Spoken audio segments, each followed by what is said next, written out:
Undskyld, der går det med tast. Hallo? Undskyld? Hallo? Jeg hedder Martin, og jeg er i gang med at lave sådan en dokumentarfilm om overvågning.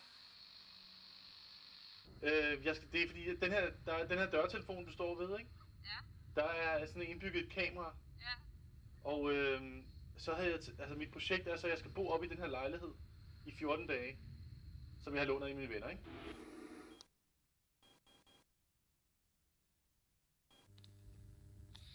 Hallo? Ja, det er Anders Fogh. Jeg hedder Thomas Høst.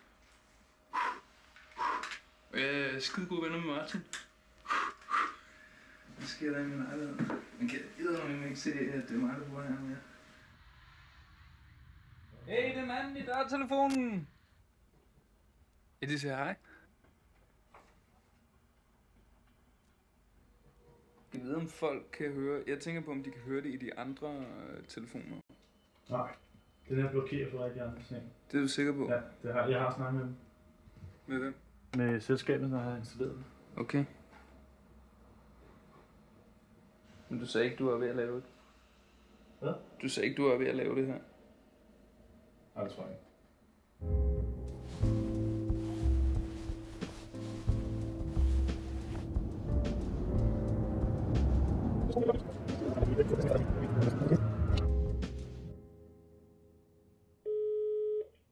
Elverhuset Lærke. Goddag, Lærke. Det er Martin Jørgensen. Ja, goddag. Jeg gik jo i den børnehave, hvor du arbejder nu. Ja. Og da jeg var 12, tror jeg, eller sådan noget, der var jeg forelsket i en pige, der hed Katarina. Okay. Og hende skal jeg ligesom prøve at finde igen. Katarina. Hvad er det, du allerhelst vil have til at lykkes med det her dokumentarprogram? Det er jo klart, at jeg skal finde hende der, Katarina. Det er ligesom det rigtige. Og ikke alene, jeg skal finde hende, hun skal være i den her lejlighed, hun skal dukke heroppe. Så der var jo nogle af de andre fyre, der var meget mere ivrige i deres kurmageri. Altså, der var mange, der turde stjæle hendes hårbøjle, for eksempel. Det tog jeg ikke. På den måde, så var jeg lidt mere anonym end resten af fyrene. Okay. Så du var ombejlet, altså? Ja, hun var. Ja. Er du vanvittig? Nå. Hun var dronningen. Nå, Den smukkeste. Da jeg var de der 12, 13, 14 år, eller hvornår, 12 har jeg vel været, eller sådan noget, ikke? 11-12 år. Ja. Der var jeg overbevist om, at hun overvågede mig hemmeligt ude i en baghave. Altså når jeg gik i seng om aftenen, så sad hun ude i sådan nogle træer og holdt øje med mig. Der var et vindue, hvor der ikke var noget gardin. Og så for den ligesom, man kan jo ikke se ud i haven, man kan bare se, der er mørkt udenfor, ude i min forældres have, ikke? Så man kan ikke se, om der sidder nogen ude i træet, jo. Så gemte jeg mig så bag døren, når jeg sådan tog tøjet eller sådan klædte om til mit nattøj der.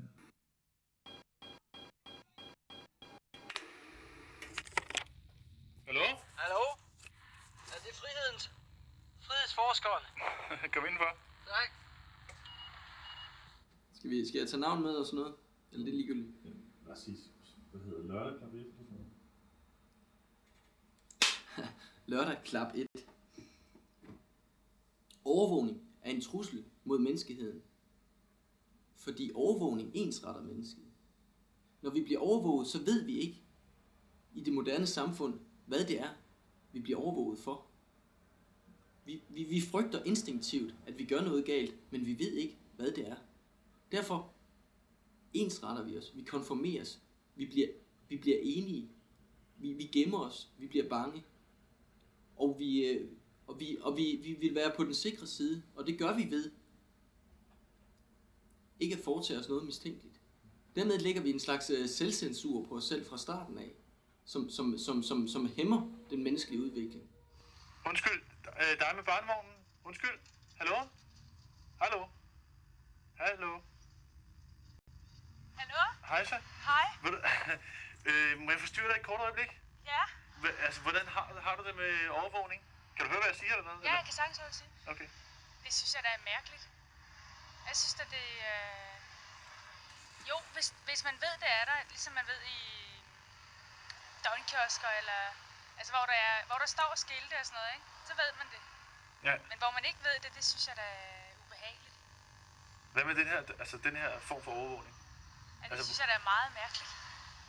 Altså, kunne du ikke tænke dig, jeg ved ikke, om du bor i en lejlighed, men det kunne da være meget smart at have sådan en i sin opgang, eller hvad? Kunne du tænke dig Nej, det? det har jeg sgu ikke behov for. Jeg synes ikke, at verden er så usikker endnu at leve i, at jeg behøver overvågning. Der er også nogen, for eksempel, der overvåger deres børn i børnehaven. Så kan de altid lige... Nej, det synes jeg er en sygelig idé. Det synes jeg sgu, man skal tage fri og passe dem selv, hvis man, hvis man gerne vil vide, hvordan de har det. Ja. At jeg er tryg nok ved dem, jeg overlader hende til, eller ham til, eller i pasning og sådan ting. Det har jeg ikke behov for.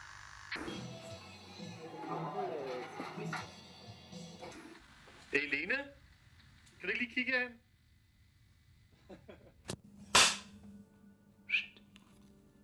Hvad sker der ved folk, når de bliver overvåget, tror du? Det at blive overvåget, er fremmedgørende til forskel fra ligesom et møde, eller kontakt, så tror jeg, at overvågning gør det modsatte. Hvordan I virkeligheden er det jo dybt krænkende at overvåge andre, uden de ved det. Fordi man trænger sig ind på noget,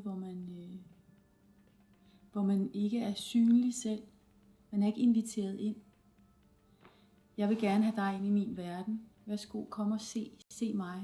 Jeg vil gerne have dig ind. Det er et virkeligt møde, kan man sige. Men det er der ikke tale om, hvis man overvåger en anden.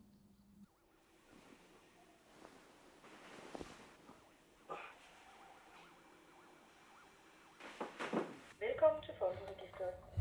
For oplysning om anden persons adresse eller udstedelse af attest, test 2. Jeg er i gang med at lede efter en, der hedder Katarina Sørensen. Nå ja, det er ikke mig. Det er jeg ked af. Så er nok den forkerte. Det er fordi, der findes simpelthen kun 4 i Danmark, der hedder det, så tænker jeg. Så vil jeg bare lige ringe rundt til dem. Jamen, du skal have tak, så får jeg prøve at finde den på en anden måde. Held og lykke med det. Tak skal du have. Hej.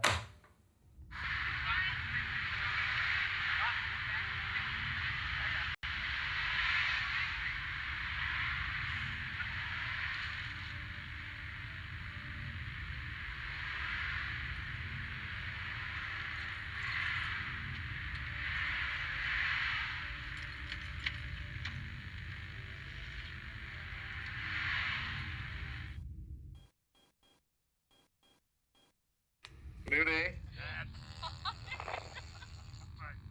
Fuck you, man. Du får tæsk.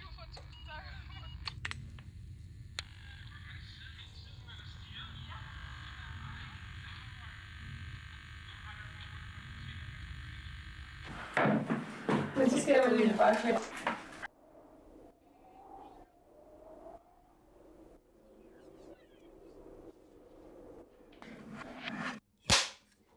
Prøv at sprede benene. Med der. Prøv at tage toppen lidt ned. Længere ned. Og det har helt ned. Prøv at tage lidt ned. Så får du lige den her side der. Ja. Meget flot. Er det svært for kvinder til at smide tøjet? Ja, det er meget mærkeligt. Fordi på strandene og på disco og jeg ved ikke hvad, der smider de gerne, men det er som om, det bliver sådan lidt underligt og intimt det her. Men hvis modellen ikke bryder sig om det at være der, så kan jeg slet ikke tage det. Og der har jeg været udsat for tusindvis af gange. Tusindvis af måske lidt overtaget, så mange gange. Hvordan sidder sådan? Jamen det er lidt sjovt, fordi jeg har det lidt skægt, når jeg laver det her. Det skal man have, ellers så gjorde man det vel ikke, tror jeg. Radioavisen fredag den 27. september. Godmorgen.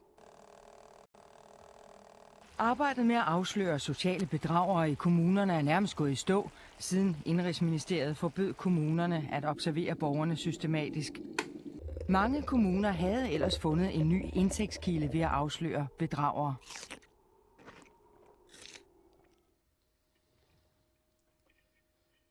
Ja, det er Anne. Okay, så kan jeg prøve at få fat i ham. Tak skal du have. Det var så lidt. Hej. Hej.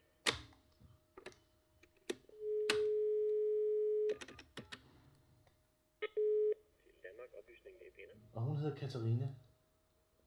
Hun er svær at finde. Kan du give mig et telefonnummer på hende? Eller hvordan? Katarina, hun er navne- og nummerbeskyttet. Så man kan ikke få noget at vide fra Folkeregistret.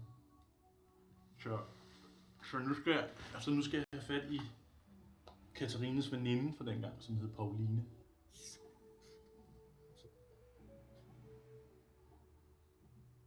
Det er Pauline. Hej Pauline, det er Martin Jørgensen. Goddag, Martin. Goddag. Vi har gået i fritidshjem sammen. Har vi det? Ja. Okay. Jeg ved ikke, om du kan huske mig.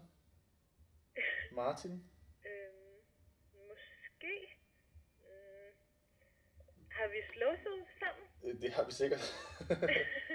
Ja. Men i den her film, der prøver jeg ligesom at finde Katarina. Ah, det kan jeg godt forstå. Hvorfor? Nej, men det, ja. Ja. Men hvorfor vil du gerne finde hende? Nå, men det er fordi, at jeg troede dengang, at hun overvågede mig hemmeligt, nemlig. Er hun hvad? At hun overvågede mig hemmeligt ude i altså, når jeg gik i seng om aftenen, så sad hun selv oppe i sådan nogle træer, eller også havde hun sådan folk til det.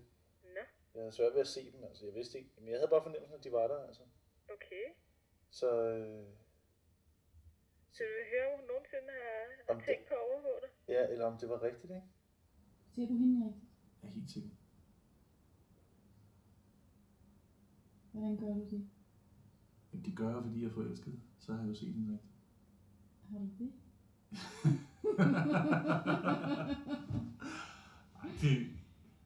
Jeg tror faktisk, det her forelskelsen var noget, men man ikke rigtig så hinanden ordentligt.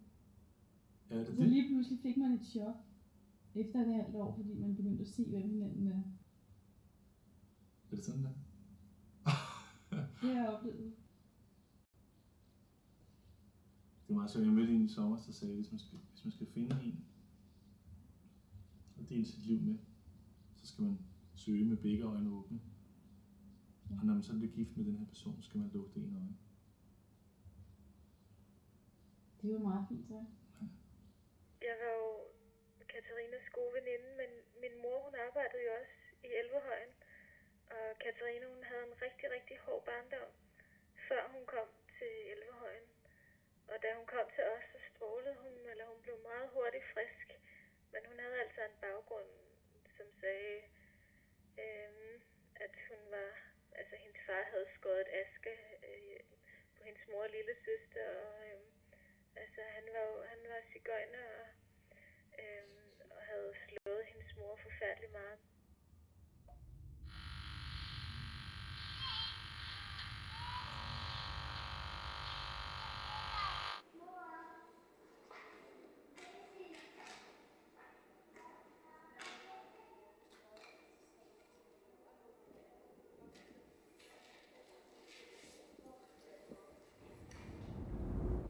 Vi bliver simpelthen bange, og vi bliver bange på den værst tænkelige måde, for vi ved ikke præcis, hvad det er, vi er bange for. Vi er hele tiden bange for, at vi bliver registreret, overvåget, og vi bliver dømt og straffet og fængslet for noget, vi ikke præcis ved, hvad er. Vi er ikke klar over vores rettigheder, og selvom vi har visse rettigheder, så er vi alligevel bange for, at vi bliver mistænkelige, og vi bliver registreret, opført i journaler. Denne person er mistænkelig, fordi han gav udtryk for utilfredshed med regeringen på det tidspunkt. Men for mig handler overvågning også om kærlighed, eller om betagelse af andre, ikke? Betagelse? Altså, nu var jeg forelsket i Katarina, ikke? Altså, men så gjorde jeg så det mod. Jeg sådan troede, at hun overvågede mig. Det er sådan modsat. Ja. Men overvåger også folk, man er forelsket i. Ja. Men altså, der var mange, der var forelsket i Katarina. Og jeg tror ikke, hun har gået rundt og overvåget dem alle sammen. Nej. Men følelsen inde i dig, den er jo dyrebar alligevel. Og det er jo den, der skal have fat i.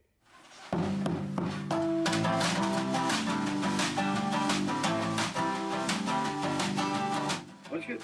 Hej. Bor I herinde? Ja. Har I lyst til at snakke lidt?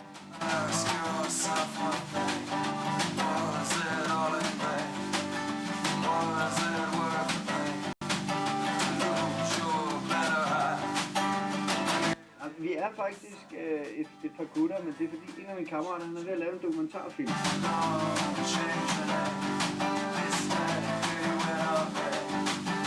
Altså klokken er 2 om natten, Ja, og vi er stive. er I meget stive? Skal vi komme op? Ja, jeg synes, I skal kigge op. I B nummer 5. Ja, og vi laver popcorn. Vi kommer op. Okay. Hej.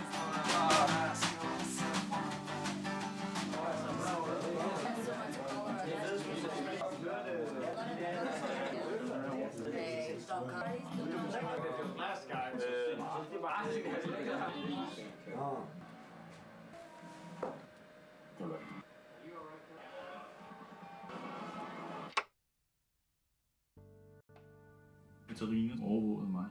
Mm. Altså, det var en fantasi, jeg digtede, fordi jeg var forelsket i hende. Ja, så du ønskede, hun så dig? Ja.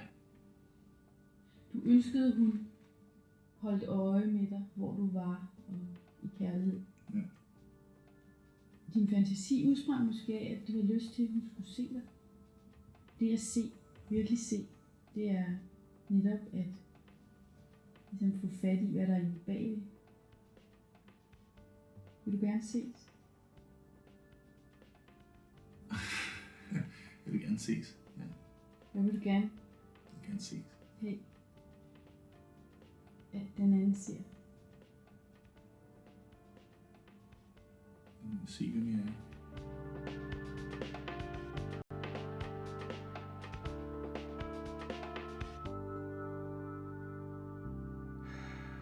Når man lukker øjnene, så træder ens indre forestillingsverden i kraft og gør, at det man ser bliver noget andet end det der måske er.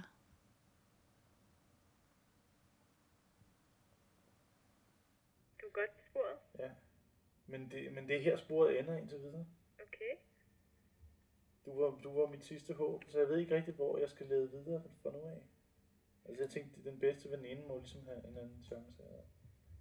Ja, men altså, Katarina og jeg, vi voksede meget hurtigt fra hinanden. Jeg var langsom med min udvikling, og hun var lynhurtig. Og jeg begyndte først senere Okay. at blomstre.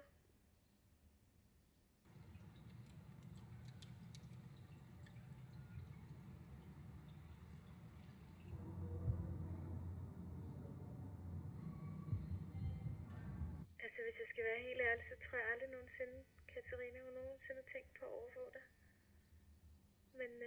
Men der har altid været noget specielt omkring Katarina. Hun har været opmærksom på nogle specielle ting. Og jeg kan godt forstå, hvis du vil finde hende igen, for jeg tror, hun er en spændende pige, og jeg har faktisk også tænkt på hende Ja. siden. Og hvis du nogensinde finder hende, så må du hilse hende for mig. Okay. Og sige, at et eller andet sted i mit hjerte, så holder jeg stadig af hende.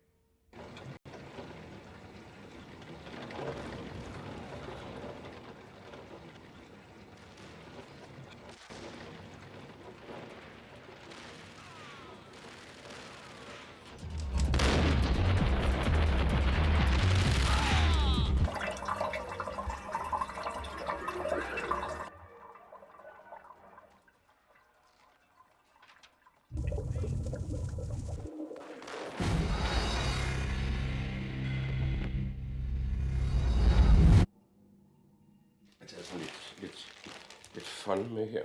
Med det spørgsmål om, hvad vi skal kaste os over. Det er jo sådan, man drømmer om. Så kan kællingen ikke løbe. Hvad siger du, det er noget, man drømmer om? Ja, så kan hun ikke løbe. Prøv at sprede benene rigtigt. Så vil jeg lige sætte et par klemmer ned i hendes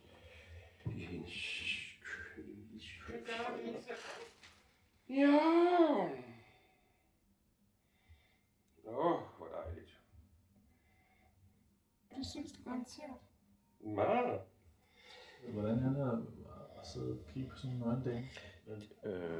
Jamen, altså, det er nok ikke særlig godt, når man er meget ung, vel?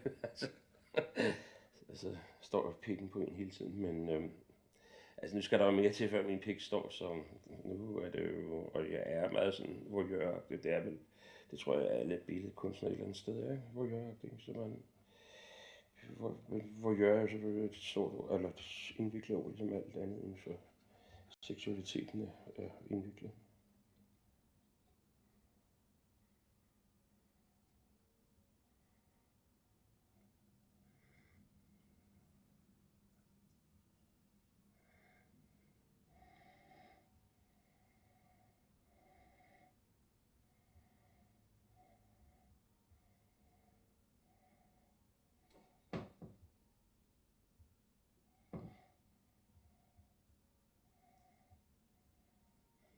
Du har aldrig været ude for at være forelsket med den? Jo, men det er på sådan en underlig måde. Det bliver aldrig sådan rigtig sådan almindelig kærlighedsforhold, som du opfatter det. Det er mere sådan, man vil gerne sådan lidt mere sådan, jeg ved ikke, hvordan skal jeg sige det? Sådan lidt, man vil gerne være lidt mere intim med hende, men ikke sådan seksuelt intim. Altså man, ja, gør det nærmest, man kan sige det sådan. Er der sådan andre situationer? Er du sådan, der godt kan lide at blive betragtet, eller er det bare, eller er det kun her, eller hvordan? Det er nok kun her, for ellers så vil jeg nok betegne mig selv som værende blufærdig. I store mængder.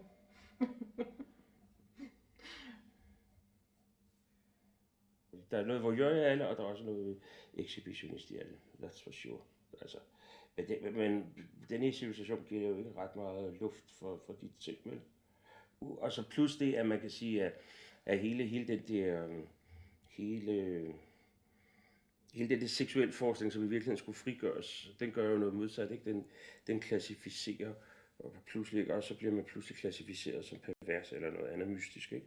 Hvad det jo ikke er. Altså, vi er jo alle sammen, hvad skal vi sige, vi har vel forhåbentlig alle sammen en bid infantil seksualitet tilbage, ikke? Og det er jo infantil seksualitet, ikke? Det er jo ligesom at lege cowboy eller indianer og forrige eller et eller andet ind i et telt, ikke? There's a camera in front of you, a very small camera. Yeah. And it has a little red light. Yeah, this one. Yeah, exactly. Yeah, can you see me? Yeah. Okay. My name is Robson. Where are you from? I'm from Ghana, West. How do you like it here? Denmark? Yeah. I like the people, they are nice. Yeah? I've been here almost 12 years. What about the women? The women? Yeah. I'm afraid I'm old, I'm 99 years. What? You? Yeah? I'm 99 years, so I'm afraid woman now. I'm Okay. like an old lion. You're an old lion. Old lion. Okay. Like old tiger. Nobody catch me, I don't catch anybody. Skal jeg ringe til en enke? Som ikke er så gammel. En enkesten. En ung enke. Må jeg så lyde noget? Fint. Min kuglepen. Christina Lønhus. Goddag, mit navn er Martin Jørgensen. Ja, Goddag. og så har jeg sådan rent tilfældigt hørt fra jer, fordi jeg har været sammen med klassen op til flere gange efter det, men der er ingen, der rigtig har vidst noget om hende. Men for et par år siden, tror jeg det er, der hørte jeg noget om en lærer, vi havde på skolen i ganske kort tid, som gav noget lektiehjælp til hende. Ja, det er Per. Goddag. Jeg har altså ikke papirerne eller nogle papirer, hvor hans nummer står.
Goddag, jeg hedder Martin Jørgensen. Ja. Er det Katarina? Ja, det er det.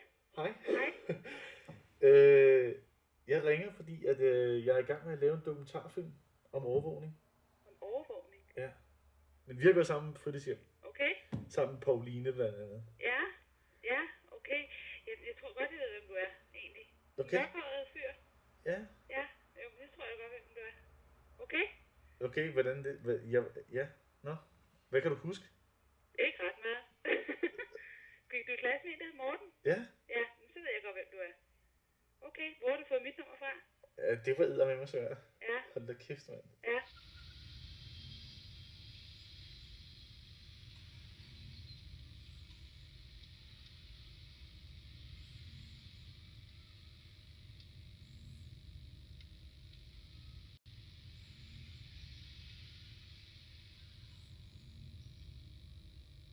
Dengang, da vi gik i fritidscenter, der troede jeg, at du overvågede mig. Hemmeligt ude i sådan nogle træer ude i min forældres baghave. Det kan jeg slet ikke huske. Men det var jo også, altså det var fordi, jeg var forelsket i dig dengang. Altså, jeg vil bare gerne have dig op i den her lejlighed igen. Okay.